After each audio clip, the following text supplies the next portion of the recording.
God damn it, Garrett. We wanted him alive. Ain't life a bitch? Ain't life a bitch.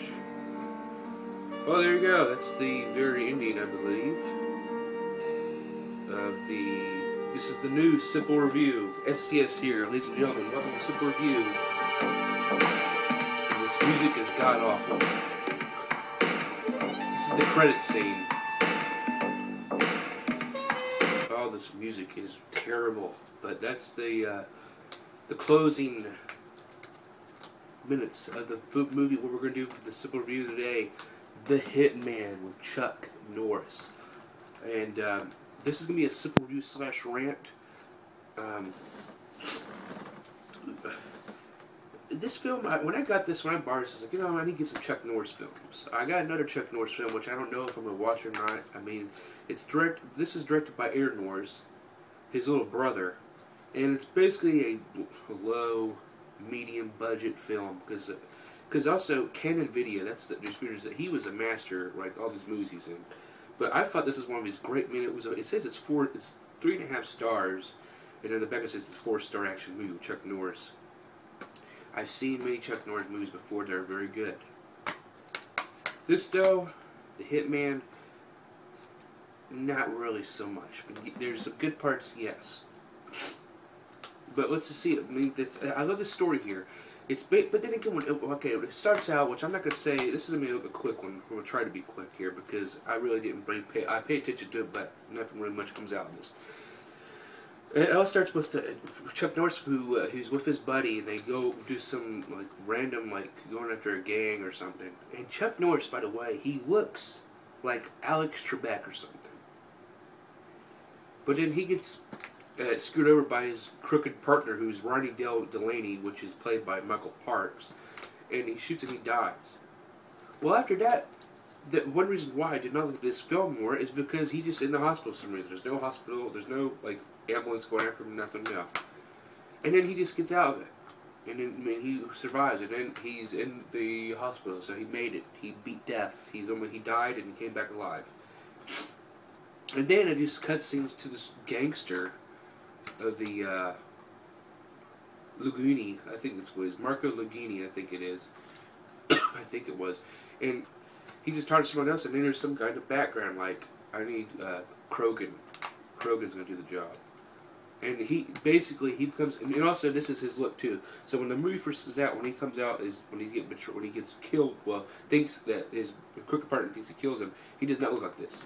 This is his new look. Whatever. It's kind of like a mullet style, and whatnot. He comes back and he's doing undercover. He's being undercover just to get all these gangs together so that they can all take him down. Like he wants the gangs to turn on each other or whatnot or something like that. He'd be friends with the bitch, Christine de Villara, and they probably fucked or something. Hell, I don't know. But I like the action sequences. It's pretty good. I mean, him and his sawed-off, that sawed-off shotgun. Good effects of killing them people. I liked how it was. But the other things too, that his friend, you think his friend, but it was crooked partner, well, the bitch, Michael Parks, or Ronnie, or Dell, call him Dell.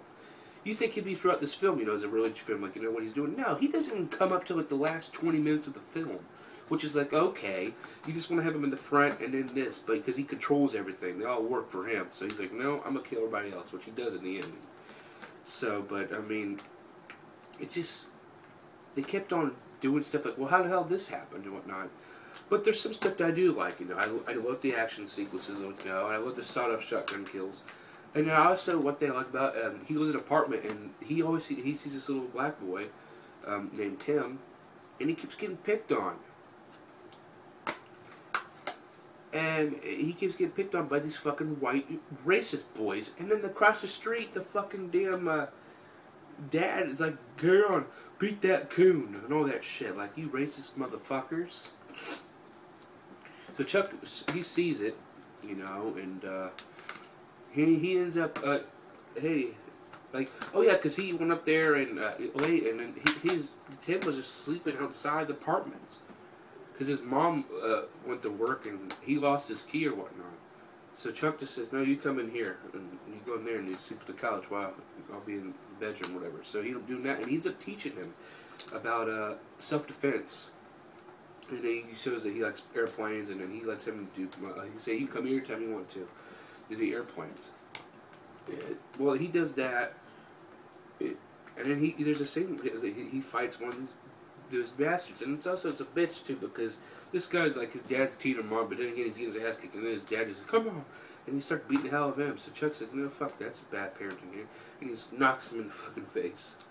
But but the sad thing, I'm glad Tim survives too, but fucking Dell, out of nowhere, he just comes in because Krogan gets actually caught, because he's been talking to him. I don't know how it happens or whatnot, you don't get to see it. Well, also that bitch Christine died. Lugini's own men. She was part of him. I don't know what the hell happened. And then Michael Parks is there, and he has a chair bomb took to Tim, which was it was just like, oh my god, I can't stand people like this. There's just people like this in real time.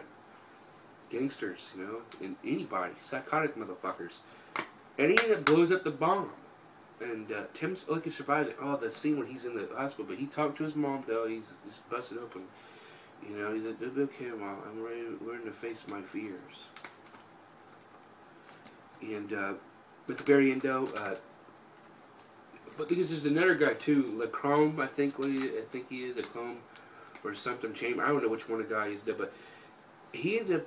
Delaney has some of their guys kill these Iranian guys to kill some of the men, and he kills again himself. And then so it's like Dad wants to be the full control of the families or something.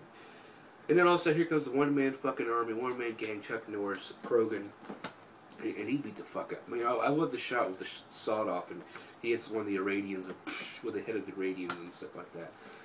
But then before that, he went to go see Tim, but then his mom was there and talking about that. You know, I'm sorry, I'll see you more. And he eventually, like, they fall asleep. Like he went back, or he just, but he went to see them in there. He got them a present with the model airplane, and there's a present there. And his mom opens it up, and it's like a bunch of, I think it's like $50,000, I think, or something. And I thought that was really nice. And then he gets Delaney, beats the fuck out, because Delaney, dude, there's not hard, yeah, he got some offense on him, but Chuck Norris just laid the fuck out, saying, you know, you tried to kill me once, you killed me, and I woke up. I'm gonna kill your ass too.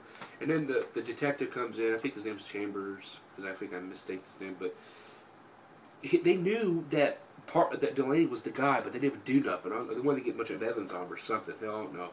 But Krogan just said, no, fuck it, life's a bitch, just like it said. And he ends up blowing up him with a chair bomb himself. And but I give it a review / rant. I give it a D. Because I love the story. I love how the revenge thing is, but it didn't really play out like I thought it would be. Like, you need to have the lead guy, you know, be in there still and whatnot. I don't know. I didn't like it. The D, I put D+ on this because I did like the. Because is this rewatchable? No, I'm not gonna watch this again. The one thing I watch about this is me watching myself watching the review, me doing this review. I just didn't really care for it. It could have been a good revenge flick. I mean, it was all right, but it didn't get there, to my point. But I mean. But the one thing that really made it possible was because it was just, I was getting so bored with this, but I liked the revenge aspect, the fighting scenes, but the other scenes I didn't really care about without Chuck Norris in it. But with the stuff with Tim, that's what got me in there, but that's why I gave the D+. Do I recommend it? I mean, if you're a diehard Chuck Norris fan of the collection, get it, but, you know, I don't recommend it. I mean, this is one of his, it says 3 or so stars. I didn't care. I give it 2 stars. But that's all I gotta say. I didn't make it short. It's 9 minutes, but that is the Hitman D+. I don't recommend it, but if you're a true Chuck Norris fan, pick it up. I say rent it, don't buy it. But that's it. We'll see you for the next review. Peace.